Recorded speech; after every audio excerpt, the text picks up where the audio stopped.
너네한테 갖고 독서 공부할 때는 이 영역별로, 그러니까 제재별로 약간 조금 차이를 보이기는 하니까 제재별로 어떻게 접근해야 되는지 그거 설명해 드릴 거고, 그 다음에 이거는 지금 3월달 문제이기 때문에 막 되게 어려운 건 아닌데 되게 벌써 3학년 딱 되니까 독서점은 확 어려워지는 거 느껴지죠? 그렇지 않아요? 그리고 선생님이 지금 입시 컨설팅을 하고 있는 사람이다 보니까 입시 시즌이거든요, 지금. 다시 한번 얘기하는데 최저, 제가 머리 숙여 부탁드립니다. 수능 최저를 반드시 맞출 수 있도록 꼭 준비하시라고 부탁드려요. 왜냐면 지금 교과 전형이 확대되고 있어가지고 코로나 전국 때문에 더 그런 것도 있는데, 교과 전형이 확대는 무엇을 의미하는 거냐면, 여러분이 다 좋은 데 가고 싶은 친구들이니까 조금 얘기를 해주자면, 교과 전형이 확대된다는 거는 결국 원래 연대니, 고대니, 뭐 성대니, 서강대니 이런 데는 교과 전형이 없었던 학교란 말이에요. 그래서 한양대가 탑이었거든. 그러니까 한양대가 아주 그냥 최정점에 있는, 그러니까 수능도 안 되고 수능 안 보니까 걔는 최저도 안 보고 학생부도 안 보고, 그러니까 내신만 진짜 좋은 애들이 이제 거기 막 대고 몰렸단 말이에요. 그래서 한양대가 막 1.3이어야지 겨우 붙고 막 이랬었거든요, 예전에. 근데 지금 연대도 생겼고 고대도 생겼고 성대, 서강대가 다 교과 전형 개념이 생기다 보니까 학교 추천 이런 식으로 생기다 보니까, 그런데 학교마다 특색이 좀 있어. 연대 같은 경우는 면접을 잘해야 돼. 면접이 끝나야 돼. 면접이, 물론 니네 때는 또 바뀌겠지만 올해는 어쨌든 올해는 최저가 안 들어가야 돼. 뭐야? 면접으로. 내신 들어가고 면접으로 승부를 보겠다는 얘기고, 고대 같은 경우는 최저가 있고 또 뭐냐면 내신이 80%긴 한데 20%가 뭐냐면 그 서류를 보거든요. 생기부를 봐요. 그게 무슨 뜻이야 그거는. 내신은 어쨌든 물론 3, 4등급 애가 있긴 어렵겠지. 특목고 자소고 아닌 이상. 그런 건 아닌데 2등급 초반 애들이나 1등급 후반 애들도 얼마든지 뒤집을 수 있어. 뭐만 잘 됐으면 생기부가 해. 그 다음 수능 최저야. 그러니까 점점 이렇게 상위권 대학으로 가면 갈수록 이게 되게 복합적으로 이루어지거든요. 그러니까 다자를 이렇게 맞고 수능 최저 진짜 꼭 잡아라. 내가 꼭 얘기하고 싶어요. 알겠어요? 성균관대 같은 경우랑 서강대 비교해보면 성균관대가 서강대보다 더 낫거든. 수능 최저가. 수능 최저 맞추긴 맞춰야 돼. 근데 수능 최저를 맞추면 그것도 다 또 그거에 따라 또 달라. 수능 최저가 낮은 학교는 그만큼 내신을 잘해야 되고 서류가 더 뛰어나야 되고 뭐 이런 게 있고, 수능 최저가 높다. 밑에 학교인데 수능 최저가 더 높은 경우도 있거든요. 그 이건 뭐냐면 수능 최저만 맞춰주면 학점 그 내신이 좀 떨어져도 붙을 수 있다는 얘기야. 지금 부탁이야. 알았지? 그러니까 수능 최저를 꼭 맞출 수 있도록 수능 공부를 한 번씩 꼭 하세요.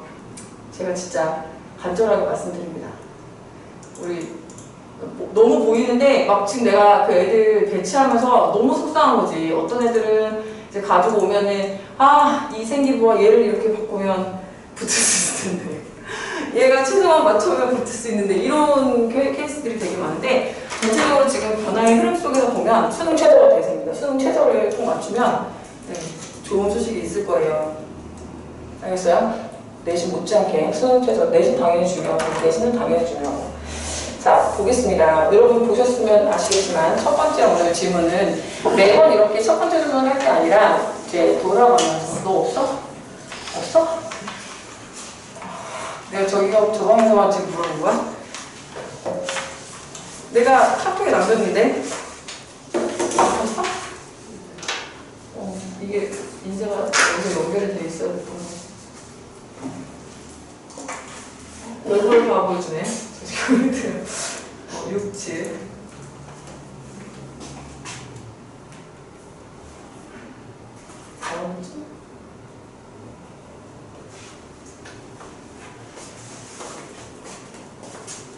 읽어보면 내가 또 깜빡하고 있었는데 왜 이러지? 아니 너무 더럽게 풀어가서 더럽게 풀었다고? 지금 또 뽑아보려고 또 필요한 사람?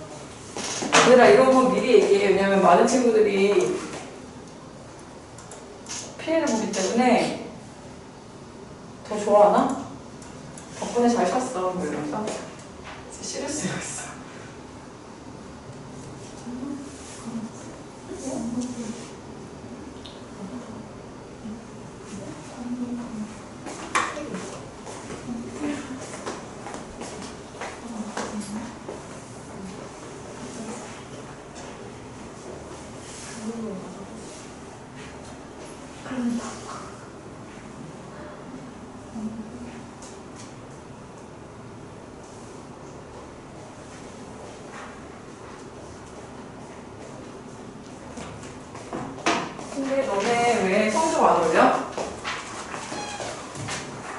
이거 풀고 나서 올리기로 했잖아. 밴드에다가 몇 개 틀렸는지. 자기 거에도 올리는 거니까 너랑 엄마만 보는 거야.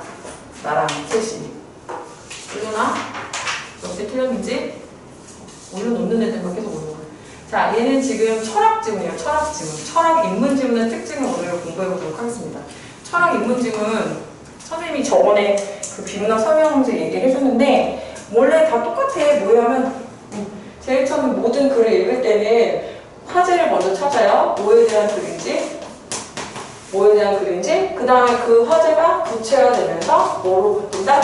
주제가 어떻게 만들어지는지 그 과정을 봐야 돼. 그 다음에 우리의 핵심이 뭐냐면은 결국 이 밑에 나오는 문제에서 만들어지는 이 선지를 뭘로 만들 것인가 이게 핵심이에요. 우리의 집중적인 관심도는 바로 거기 들어가는 거예요. 이 천지에서 뭘로 물어볼 건지, 선지의 재료들이 뭔지 이걸 아는 것이 우리의 관심이란 말이에요. 주된 관심사. 어떻게 되게 되냐면 모든 글을 여러분들한테 쓸 때 그냥 아무렇게나 쓸 수 있는 게 아니라 보면 대부분 뭔가 새로운 개념들에 대해서 설명하고 있잖아요. 그죠? 그래서 뭐예요? 개념에 대한 설명이 나와요. 개념을 정의하는 부분이 보여요. 이 정의하는 부분은 반드시 밑줄이 쳐져 있어야 돼. 아, 이게 무슨 뜻이구나. 이 개념에 대해서 물어본다면 그 개념에 대한 것을 가지고 선지를 만든다고요. 그 다음에 여러 가지 특징, 특성. 어떤 개념의 특징들이 쭉 나온다면 그 개념의 특징들을 가지고 당연히 선지의 재료로 쓴다고요. 그 다음에 여러분 많이 읽어보셔서 아시겠지만 비문학 지문들을 보면 하위 개념들을 구성해 줘요. 하위 개념. 그러면 그 하위 개념이 나오면 하위 개념들 사이에 뭐가 있겠니? 당연히 차이가 있어. 차이를 반드시 차이. 차이를 가지고 선지 만들어요. 그래서 만약에 A 개념과 B 개념이 나왔다 그러면 A 개념의 특징을 B에다 넣어놓고 B 개념의 특징을 A에다 넣어놓고 이런 식으로 섞어가지고 선지를 만든다고. 이해됐죠? 자, 그 다음에 지금 오늘 뭐 하는 거냐면 인문하고 철학과 인문하고 철학이 들어가는 거지. 인문 사이는 보통 이렇다는 거야. 그 다음에 항상 뭐가 되겠냐면 이 개념 뭐 특징 이런 거 할 때 누가 등장하게 되냐면 인문이나 철학 쪽에서는 학자들이 등장. 학자. 끝나라고 학자. 학자가 안 나왔던 적이 없어. 개념을 말하고 있는 학자. 학자가 뭘 말해요? 당연히 입장, 전임, 같은 말에서 뭐 주장 이런 거. 그러니까 얘가 뭘 주장하고 있고 얘 입장이 뭐고 얘 견해가 뭔지 이거를 정리하는 게 핵심이에요. 여기서는 그렇겠죠. 그죠? 그 다음에 선지는 미리 보긴 보는데 선지는 문제를 먼저 보기는 보는데 그걸 하나하나 꼼꼼히 보면은 안 되고 문학처럼 우리가 여기서 미리 읽는다고 해서 도움될 만한 건 하나도 없어. 뭐 보기를 통해서 뭘 알아보고 미리 보고 그런 거 없어. 그냥 16번에서는 뭐만 보이면 돼? 비트겐슈타인만 보이면 돼. 그 다음에 전기냐 후기냐 정도가 보였으면 아 이거 전후기에 따라서 어떤 차이를 나타내는 말이겠구나. 그 다음 비트겐슈타인 이거 어렵네. 비트겐슈타인의 후기 철학. 확실하네. 비트겐이라고 할게요. 그냥 비트겐은 철학에 대한 글이네. 얘는 그냥 선지만 봐도 바로 알 수 있죠. 미리 봅니다. 근데 이제 중요한 건 뭐냐면 아까 문학에서는 분명히 보기를 먼저 보라고 했어요. 힌트나 기준이야. 근데 비문학에서 즉 독서에서의 보기는 뭐게? 어떤 구조로 나와 있는지 알아요? 생각나요? 네, 어떤 식으로 나와 있냐면 만약에 이렇게 학자의 견해가 나왔잖아요. 그러면 보기에는 뭐가 있게? 크게 써줘. 사례 적용, 사례. 너 이 개념 이해했어? 이 개념 특징 알겠어? 얘네들의 특징을 알겠냐고. 그 특징을 사례에 적용하는 문제가 나와. 이거 나왔지? 그렇거나 아니면 다른 경우. 다른 학자의 경우.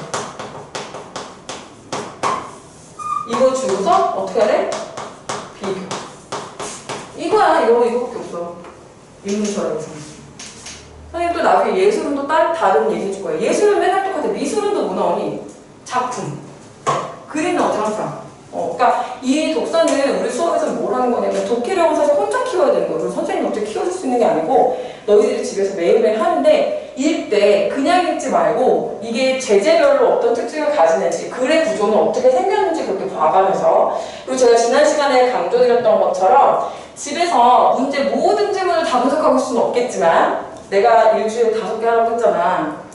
하고 있지? 그리고 내가 늘 얘기하지만 독서 공부는 여기만 도움되는 게 아니야. 너희들이 사회, 과학 이런 독서 이해할 때도 되게 도움이 되거든요. 그래서 공부를 항상 하는 정신을 가지고 하는데 중요한 거는 그렇게 할 때 이런 구성, 이런 인문 질문의 특징은 이렇구나. 진짜 문제가 유형이 그러네. 이런 걸 알고 보는 것과 그렇지 않은 것도 다르다는 거예요. 그래서 하나하나 이제 매주 하나씩 해줄게요. 첫 번째 오늘 지금 인문 시간이거든요. 인문은 어떻게? 어떤 학자가 나올 수밖에 없어. 이론가가 나올 수밖에 없어. 이론가나 사상가들이 주로 나오거나 그렇지 않은 경우는 거의 없다고 봐야 돼요. 인문은. 그럼 여기서도 또 사상가가 나왔어. 그럼 그 사람의 입장견의 주장이 정리되어야 될 필요가 있겠지. 그리고 이 입장견의 주장이라는 것에 대해서 사례 적용하는 문제가 반드시 나올 거야. 아니면 다른 학자의 견해를 비교하는 문제가 나올 거야. 그죠? 그리고 어떤 한 사상가에 대한 이야기를 하는 경우도 있지만 어떤 사조의 여러 사상가의 내용을 비교하는 유형도 있고요. 시대별로 또 나누는 유형도 있어요. 어쨌든 특징은 어떤 그 학자, 이론가의 입장과 견해 주장을 정리하는 그것이 돼야 된다. 그 다음에 이거는 그냥 기본적인 모든 비문학의 글은 이렇게 흘러가게 돼 있죠. 처음부터 다짜고짜 주제를 말하는 게 아니라 어떤 화제를 주고 그 화제를 점점 구체화시켜서 하고 싶은 말을 정리해 나간다. 됐어요? 자, 그 다음에 18번 문제 또 뭐예요?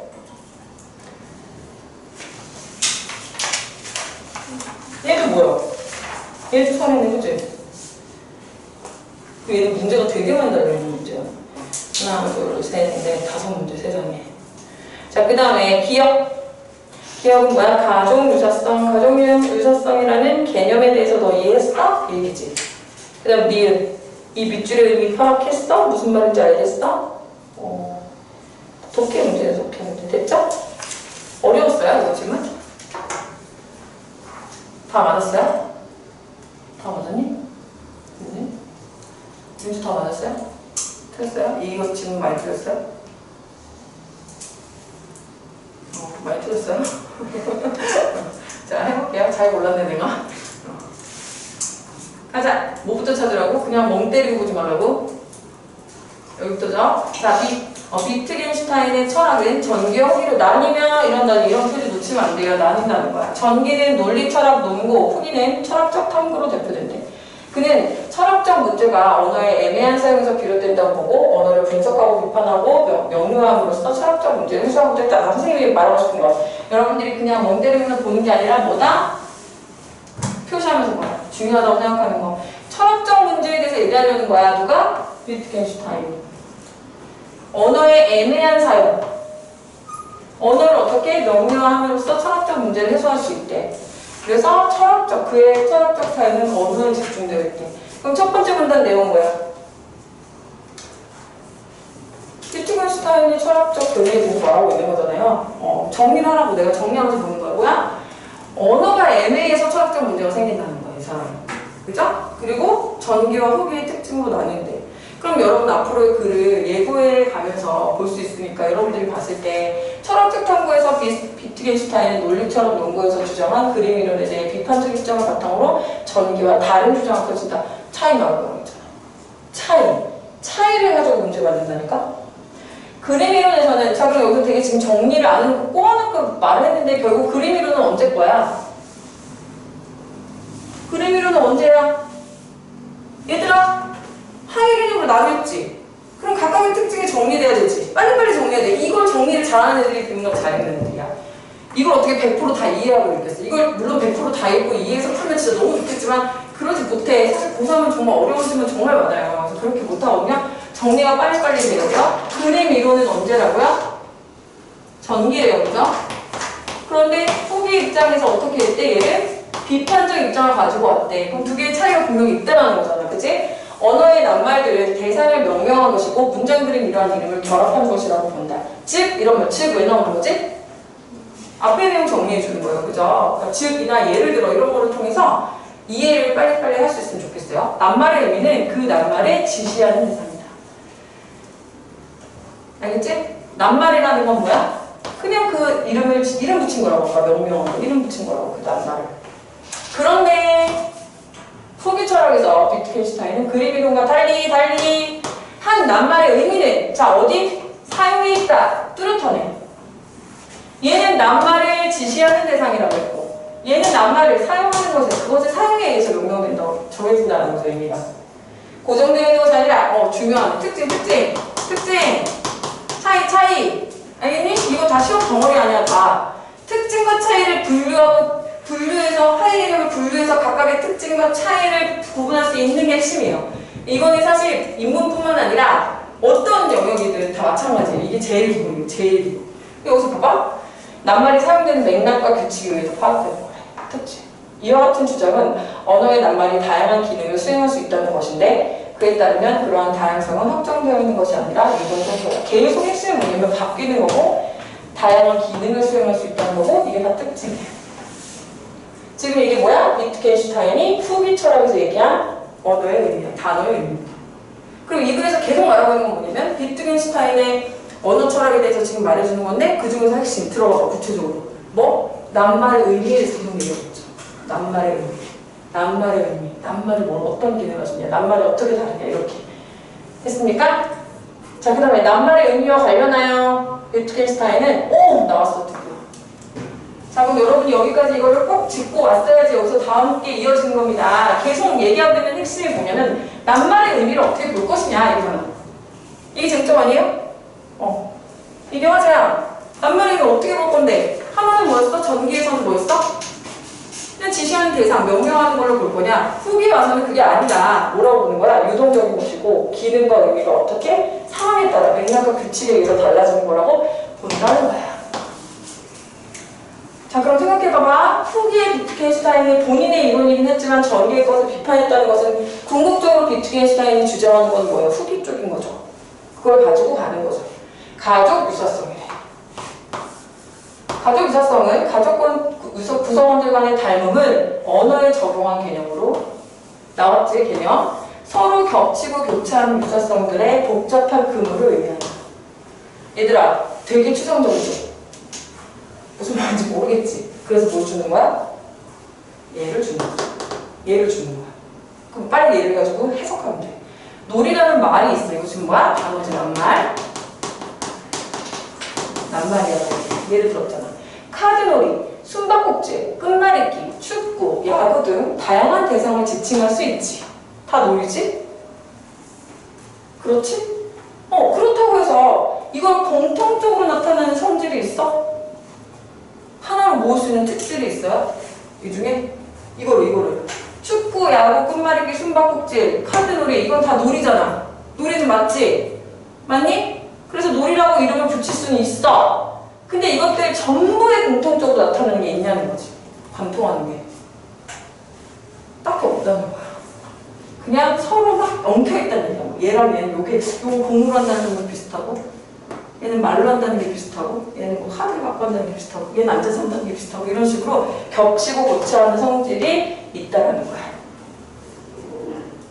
자, 만약에 놀이라는 낱말이 지칭할 수 있는 대상들 모두의 공통되는 성질이 발견된다면 그것은 바로 놀이의 본질이 될 수 있는 거기 때문에 그때는 고정적인 의미가 될 수 있어. 그럴 수 있겠지. 근데 너는 생각해봐. 우리는 흔히 그냥 놀이라는 것을 붙일 수 있으면 다 공통된 특질이 있을 것 같지만 이거 누구 생각이야 지금? 비트겐슈타인 생각인 거야. 자꾸 니네 생각을 넣지 마. 이런 애들 있다? 놀이 볼 수 있잖아. 막 이런 그냥 하나의 본질 그냥 노는 거 이런 애들이 있는데 그거 중요한 게 아니야. 너희들 생각 때문에 중요하잖아. 비트겐슈타인의 생각을 읽는 게 중요한 거야. 그냥 이 사람의 특징이 뭔지를 아는 게 중요한 거야. 그래서 그러한 본질은 없고 이게 핵심이에요. 이게 핵심이라고. 얘가 이렇게 본다고. 그런 본질 같은 건 없어. 그래서 수없이 상이한 방식으로 관련되어 있는 관계들만 있는 것이기 때문에 하나의 본질적 의미로 사용되지 않고 다양한 의미로 사용될 수 있다는 거야. 그게 지금 뭐에 대한 개념이에요?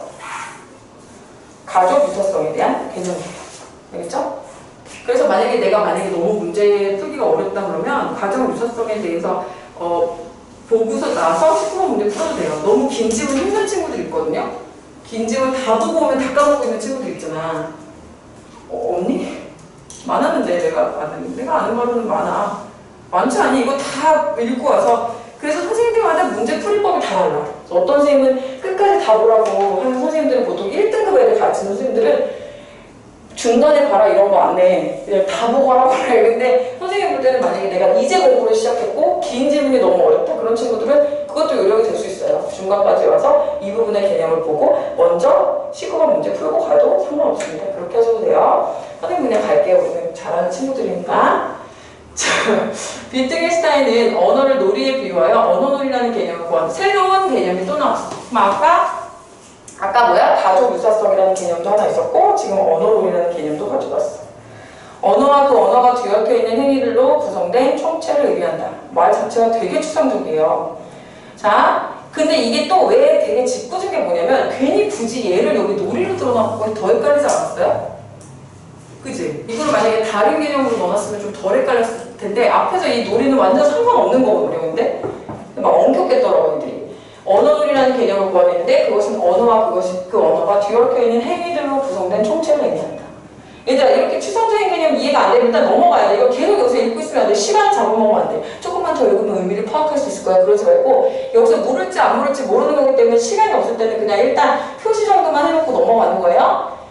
자, 그가 이와 같은 개념을 고안할 수 있었던 것은 뭐야?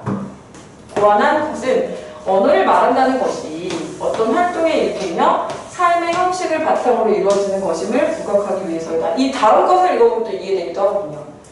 그에 따르면 언어놀이는 사라지기도 하고 새롭게 생겨나기도 하는 것으로 그 종류와 기능이 매우 다양한 것. 지금 우리 뭐 하고 있어요?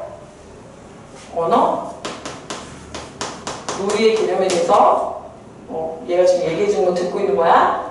비트겐슈타인 학자가 내 앞에서 얘기해주고 있는 거야. 다양한 언어놀이들은 공통적 본질을 갖고 있지는 않지만 가족 유사성을 형성하면서 언어와 그 언어에 연관된 행위로 구성되어 있다. 드디어 뭐가 나왔어? 예컨대 나왔어. 땡큐. 앞에 지금 되게 추상적이지? 모르겠어. 일단 이게 언어놀이의 개념이래. 자, 근데 나 진짜 도저히 모르겠어. 예컨대 나오면 예컨대에서 이해하시면 돼요. 예를 들어 볼게요. 뭐가 포인트야? 건축 현장이야. 건축 현장. 그래서 누가 망치라고 말했어. 그럼 망치가 뭐지? 망치가 낱말이지. 단어잖아, 단어. 근데 나는 건축 현장에 있지. 이렇게 우리의 말이라는 건 항상 어떤 맥락 속에 있다는 거야. 상황이나 맥락 속에 있다는 거지. 그러면 그 망치는 그냥 놓여있는 망치를 지시하기 위해서가 아니라 망치를 건네달라는 목적이지. 우리 수술 같은 거 할 때 메스 이러잖아. 그럼 이게 메스라는 뜻이야? 메스가 이것은 메스입니다 이런 뜻이 아니잖아요. 그러니까 망치를 건네달라는 목적이야. 근데 이 상황에서 망치가 망치라는 대상을 지시한다는 것만 만약에 안다면 그 상황 속에서 진행되는 언어놀이를 할 수 없다. 이제 좀 이해되죠? 이게 무슨 말인지. 그러니까 요령껏 해야 돼, 이거를. 내가 만약에 이 개념을 정확히 지금 이해 못하고 추상적이고 어려운 개념들이 왜냐면 이게 교수들도 논문 이런 데서 갖고 오는 거란 말이지. 유명 저서나. 그러니까 얼마나 어렵게 생각했어. 그러니까 만약에 모른다 그러면 이건 예를 들어 즉 다시 말해서 이런 걸 괜히 주는 게 아니거든요.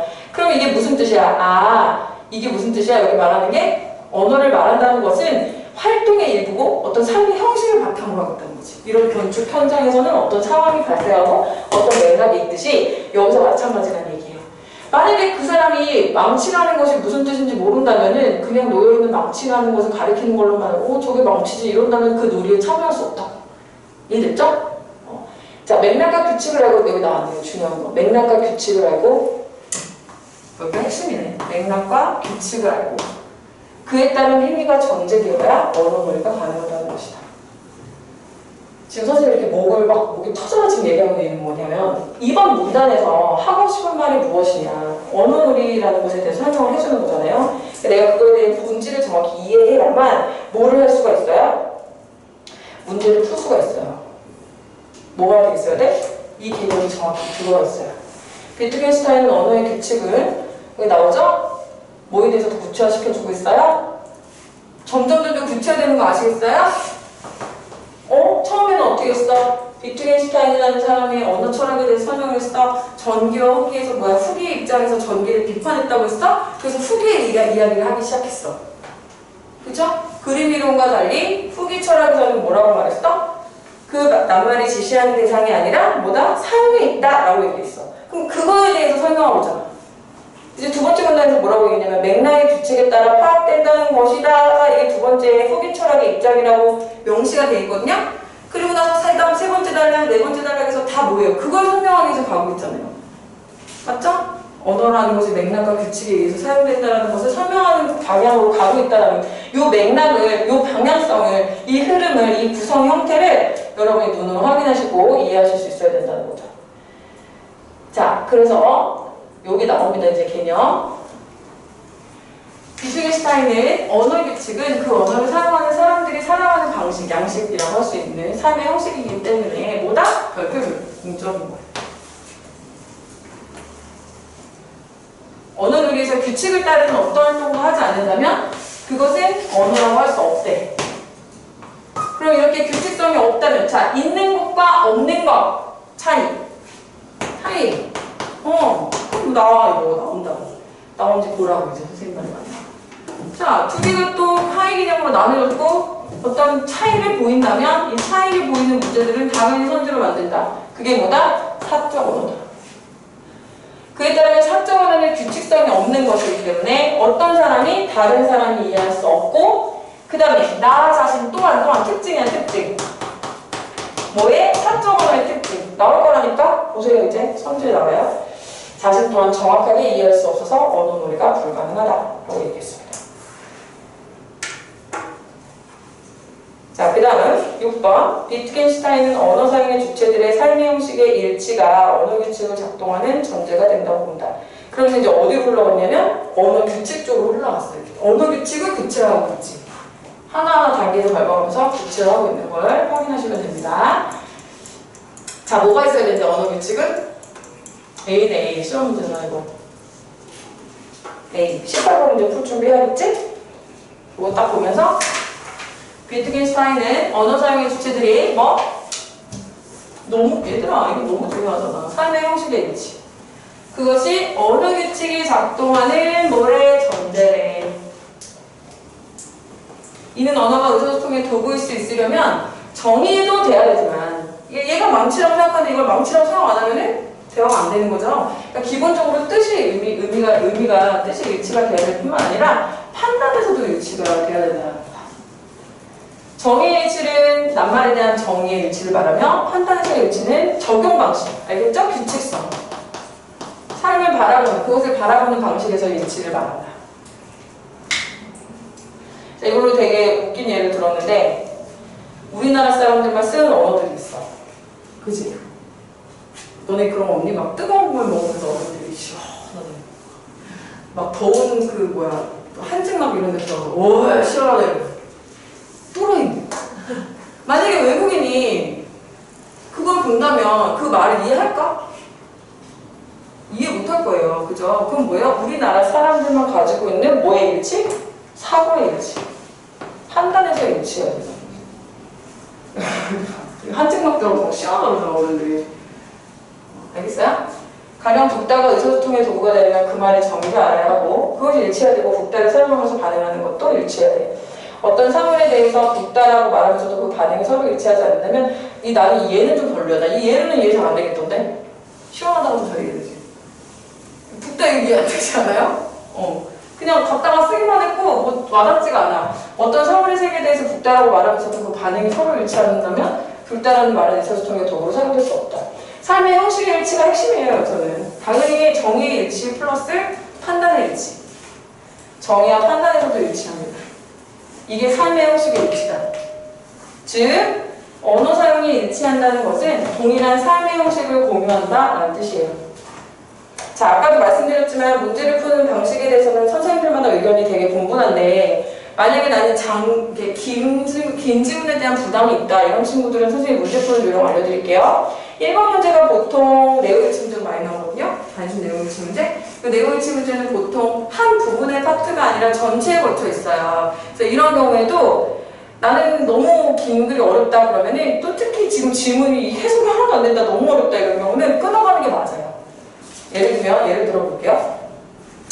1번 1문단을 읽었어. 1, 2문단을 읽었어. 짧으니까 1문단 그냥 넘어가고 1, 2문단을 읽은 다음에 16번을 가는 거야. 그리고 판단을 해보는 거야. 그럼 내가 여태까지 본 게 이거밖에 안 되지 지금 질문이. 그 판단이 된다니까? 심지어 해석이 안 됐어도 뭔가 보이니까 잘 보여요. 한번 볼게요.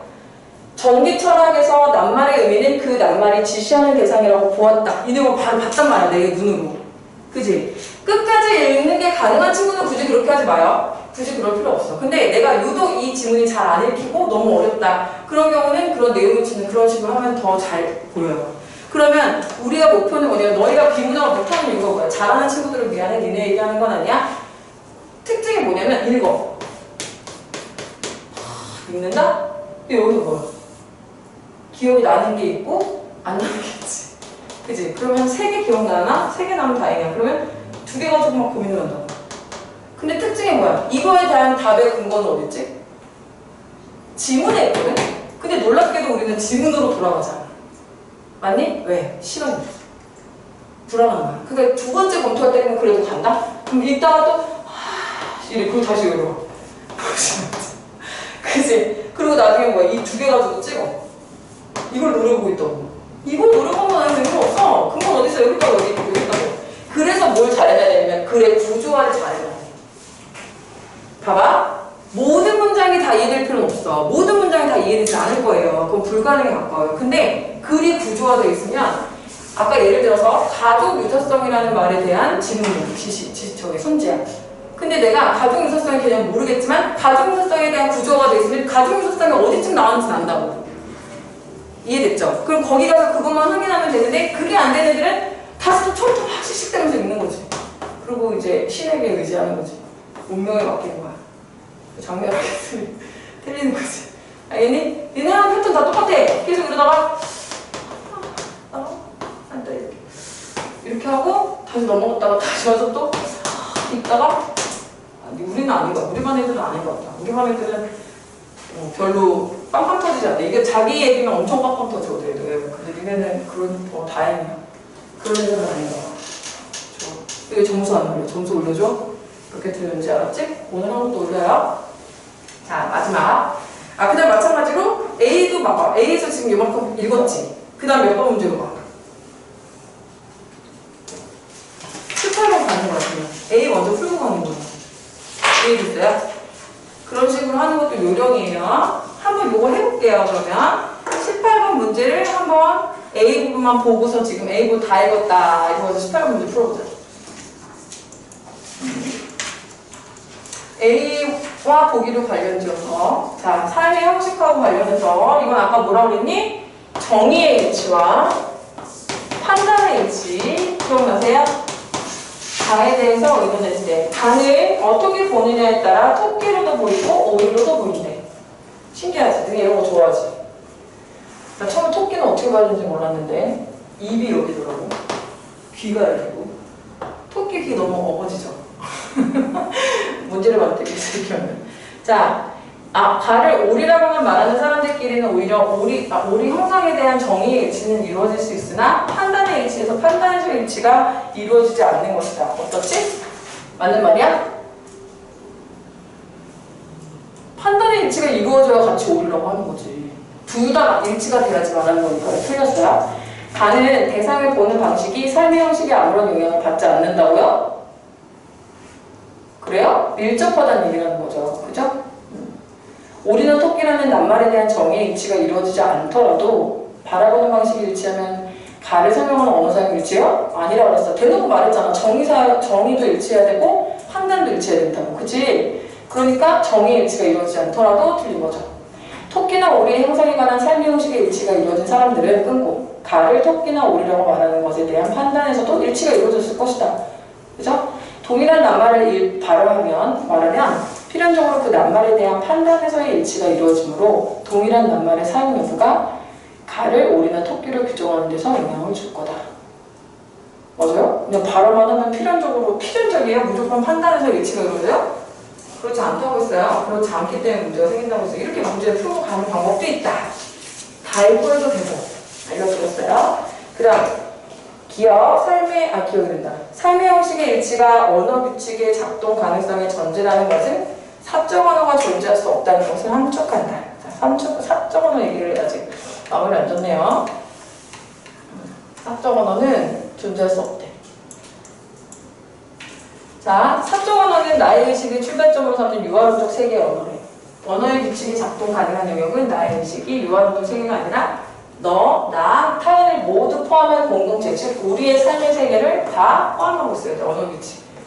이것은 비트겐슈타인의 입장에서 사적 언어의 가능성을 함축하는 나의 의식을 출발점으로 삼는 철학적 제도의 허구성을 시사한다. 이때 있잖아. 어렵잖아, 말이. 어려우면 어려울수록 뭐냐면 포인트를 딱 정확히 짚어야 돼. 문제는 그걸로 만들어지거든? 계속 반복하고 있는 게 뭐니? 계속. 삶의 형식이 일치해야 돼요. 그죠? 정의가 일치해야 되고, 규칙이 있어야 되고, 사적으로는 안 되고, 공적으로 해야 되는 이유는 그 공동체 안에서의 어떤 맥락이 있어야 되고, 규칙이 있어야 되고, 계속 그런 게 반복되고 있잖아요. 그걸로 성체가 만들어질 거예요. 보세요. 그걸 보여드릴게요. 자, 니은 먼저 해볼게요. 니은. 보세요. 선생님 아까 뭐라고 그랬죠? 규칙. 맥락. 이게 되게 중요하다고 했지. 지금 볼래요? 이걸 판단하는 데 있어서 나의 의식에 기초한 사적 언어는 규칙을 따라 썼기 때문에. 맞죠? 사적 언어는 나의 의식을 출발점으로 삼아 이루어져야 의미를 지니. 자, 사적 언어는 뭘 가질 수 없다고 그랬어? 의미를 가질 수 없다고 했어. 맞아요? 맞아요? 맞아요? 맞죠? 자, 그러니까 나의 의식에 기초한 사적 언어는 규칙을 따를 수 없기 때문에 의미가 없다라는 거잖아. 맞지? 그 다음 3번 나의 의식의 유아론적 세계를 설명하는 언어의 규칙은 사적 언어의 규칙과 일치한다고? 규칙이 있다고 없다고? 없다고. 사적 언어의 규칙성이 없다는 것은 여기까지 맞고 나의 의식에 관한 언어가 언어놀이에서 자유롭게 사용된다? 안 된다고. 언어놀이가 불가능하다고 얘기했어.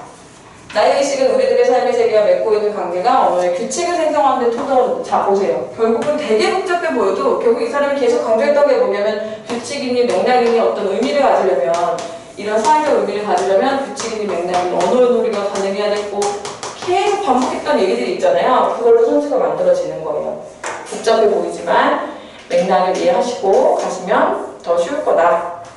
자, 그러면 다 했죠? 16, 17번만 하면 되는 거죠? 맞나요? 19번 아직 안 했나요? 19번 답 몇 번이에요? 꼭 1번부터 차례차례 풀어야 되는 거 아니에요? 알겠습니까? 빨리빨리 보이는 거 먼저, 해결할 수 있는 거 먼저 지워가면서 가는 게 더 나아요. 언어 표현들 간의 복잡한 관계를 유형에 따라 분류하는 기준이 된다. 뭐가 그러냐? 기억에 대한 설명. 기억이 뭐였어? 가족,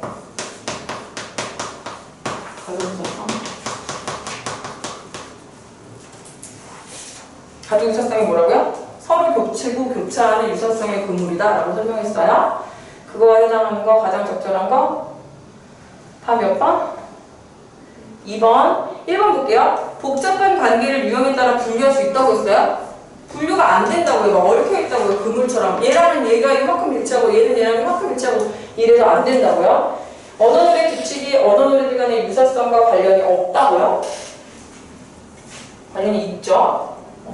각각의 언어놀이를 다른 언어들과 뚜렷하게 구별시켜주는 변별점이 된다고요? 아니요. 뚜렷하게 자체가 안 된다니까요. 그죠? 복잡하다니까요. 언어 표현이 지칭할 수 있는 모든 대상에 지닌 공통적 성질이 없다니까요. 알겠죠? 하는 거 아니에요? 앞에서 그렇게 말했죠? 자, 16번 보자. 다시 말씀드리겠지만 저는 여러분한테 비트겐슈타인을 설명하려고 이 수업을 하고 있는 게 아니에요. 어떻게 봐야 되고 어떻게 문제가 구성되는지에 대해서 계속 설명하고 문제 어떻게 풀지로 말씀드려요. 자, 전기 철학에서 낱말의 의미는 그 낱말을 지시하는 대상이라고 말합니다. 괜찮죠? 어디에 근거가 있는지 찾아가면서 보셔야 돼요. 어디 있어요? 그래서 이거는 풀어가면서 보는 게 맞긴 맞아. 나는 그게 더 좋더라고요. 해보면. 그죠? 2분간에 있어요. 전기 철학에서 문장에 사용되는 낱말들의 의미는 문장이 수행하는 기능에 따라 결정된다고 봤어요? 어떻게 있어요? 전기 철학이 아니라 어디에 가까워요? 소기 철학에 가깝죠. 뭐? 기능에 따라 결정된다. 맞지? 맞죠? 선생님 아까 뭐라 그랬지? 파의 개념을 나누고 그 둘의 차이점을 선지로 만들어지고 두 개를 섞는다 그랬잖아. 섞었지. 후기 철학에서 언어놀이 규칙이 공적인 성격을 지닌다. 몇 번째 문단에 있어요? 5번, 5번째 문단. 언어의 규칙은 사용하는 사람들이 살아가는 양식 또는 방식이라고 할 수 있는 삶에 기반한 것이기 때문에 공적인 것이다 라고 명시가 되겠습니다. 이렇게 있다고요? 후기 철학에서 사적 언어는 이해할 수가 없다고 했어요. 맞죠? 몇 번째 문단? 다섯 번째 문단. 타인도 이해할 수 없고 나 자신도 정확하게 이해할 수 없다고 했어. 후기 철학에서 삶의 형식의 일치가 언어놀이에서 규칙이 작동하는 전제가 된다고 보았다. 7번째. 됐습니다. 17번 마지막 문제요. 윗글의 비트겐슈타인의 후기 철학을 바탕으로 보기에 대한 현상으로 적절하지 않은 것을 골라라 했어요. 이제 눈치채셔야죠. 아까 뭐랑 되게 흡사해요? 망치랑 되게 흡사한 상황이죠? 사례에 적용하는 거겠죠? 그거 생각해보면 돼요. 자, 같은 단어예요. 벽돌, 석판 그랬어요. 건축가가 조수의 도움을 받아 건물을 짓고 있어. 벽돌 가져다 줬어. 석판 가져다 줬어. 태권도야. 자, 벽돌 격파했어. 석판 격파했어. 만약에 건축가가 벽돌 그런데 조수가 격파를 해서 가져오면 돼, 안 돼? 안 된다고. 왜 안 돼? 얘는 뭘 못하는 거야? 상황과 맥락에 따른 그 규칙을 모르고 있는 거야. 그게 뭐야? 언어놀이에 참여할 수 없는 사람이 되는 거야. 선생님 어떻게 알아요? 이 질문에서 그랬잖아. 내가 알았던 질문이 아니야. 나도 처음 봐. 자랑이네요. 아, 선생님 이거 어떻게 나도 처음 보는 거 되게 많아 질문 보면. 그치? 그게 결국은 무슨 얘기냐면 대학 수학 능력이라고 하는 것은 너희들이 얼마나 많은 상식을 갖고 있냐고 묻는 게 아니라 처음 보는 질문이지만 독해낼 수 있느냐를 묻는 거라고요. 수많은 텍스트들을 대학 가서 봤을 때 너희들 무리 없이 그거 다 소화할 수 있어? 이 얘기예요. 그런 애들만 뽑을게 내가 이런 얘기야. 그럼 가보자. 그럼 당연히 선지는 뭘로 만들어지겠니? 질문의 내용으로 만들어지겠죠. 그걸 눈으로 확인하시면 되겠습니다. 가나에서 벽돌, 석판이 각각 목적에 따라 사용되는 것은 목적에 따라 구성된 언어놀이의 기능에 따라 맥락에 따라 달라지지 않아요. 달라지지 않습니까? 맥락과 기능에 따라 완전 달라지죠. 그죠? 격파용이냐? 건축자재냐. 그지? 답은 1번이에요. 달라지지 않습니다. 달라지지 않는 게 아니라 달라집니다. 1번이에요. 옳지 않은 거예요. 가와나에서 벽돌 석판을 사용해 끊고볼게요. 끊어보세요. 의사소통이 이루어지는 것은 건축가와 조수가 그리고 사람과 훈련생이 공유하고 있는 삶의 모습이야. 그지? 그 현장 사람들끼리 공유하고 있는 거야. 만약에 처음 가본 사람이라면 우왕좌왕하는 거지. 그리고 어떻게 했는지 몰라. 자, 가와나에서 건축가와 조수, 사람과 훈련생의 의사소통은 언어놀이로 볼 수 있고 언어가 행위와 밀접한 관계를 맺고 활동이 일부러 이루어지고 있음을 보여줄 수 있다. 행위와 언어가 밀접한 관계가 이루어져 있죠? 4번, 가나에서 벽돌, 석판이 발화되었을 때 벽돌, 석판하고 말을 했을 때 조수와 훈련생이 서로 다른 행위를 한 것은 끊고 각각의 규칙에 따라 언어놀이에 참여했기 때문이죠. 이 개념들은 다 어디서 썼어요? 지문에서 봤어요. 지문의 개념을 가지고 설명하고 있는 겁니다. 가와나에서 조수 훈련생이 벽돌과 석판이라는 말을 벽돌과 석판이라는 대상을 지시하는 거라고만 안다면 언어놀이가 이루어질 수 없다. 그렇죠? 답은 1번이 되겠습니다. 오케이. 자, 오늘은 단동묘곡을 할 건데 단동묘곡을 배운 친구들도 있고 안 배운 친구들도 있을 거예요. 단동묘곡을 안 보여주진 않았죠?